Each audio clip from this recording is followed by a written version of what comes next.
नमस्कार, मैं आपके साथ विभा उपाध्याय और आप देख रहे हैं न्यूज 18 बिहार झारखंड का डिजिटल प्लेटफॉर्म। साल 2021 में अफगानिस्तान में सत्ता में काबिज होने के बाद पहली बार तालिबान को मान्यता मिली।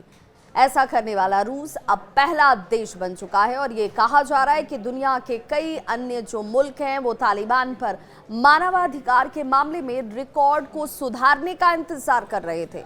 उनका ये मानना था कि भाई ये मानवाधिकार के मामले अगर सुधरेंगे तो उसके बाद उसे पहचान के तौर पर अपनी सहमति दी जा सकती है, लेकिन रूस ने ऐसा कर दिखाया है। रूस का ये मानना है कि रूस के इस फैसले से द्विपक्षीय रिश्ते मजबूत होंगे। गुरुवार को रूस ने अफगानिस्तान के राजदूत गुल हसन को स्वीकार कर लिया और रूस के विदेश मंत्रालय ने इसे लेकर एक बयान दिया। ये बयान आपको जरूर सुनना चाहिए।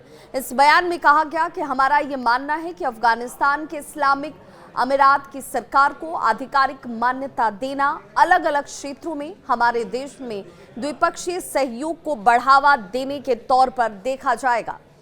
हाल ही के दिनों में रूस के उप विदेश मंत्री आंद्रे रुदेनको ने हसन से मॉस्को में मुलाकात की थी और मीडिया रिपोर्ट्स ये कहती है कि जो तस्वीर आपके सामने है उन तस्वीरों को देखने के बाद ये बात और पुख्ता हो जाती है कि मॉस्को में अफगान दूतावास में पूर्व सरकार का झंडा हटाकर तालिबान का सफेद ध्वज लगाया गया।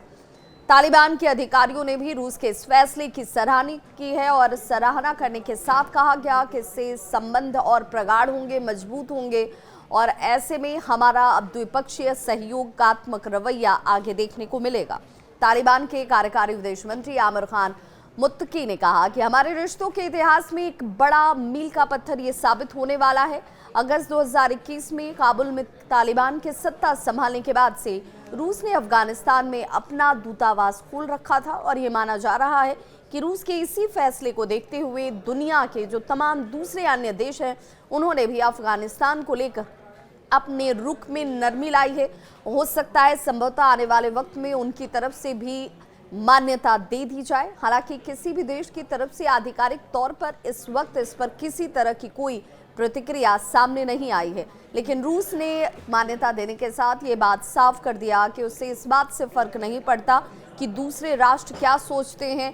उसकी अपनी सोच है और अपने व्यापारिक संबंधों को, द्विपक्षीय रिश्तों को मजबूती देने के दृष्टिकोण से जो कदम उठाए जाने चाहिए रूस उसी तरफ आगे इस वक्त बढ़ रहा है और इसीलिए अब इससे कोई फर्क नहीं पड़ता कि दूसरे राष्ट्र उसके इस फैसले पर क्या अपनी सोच रखते हैं।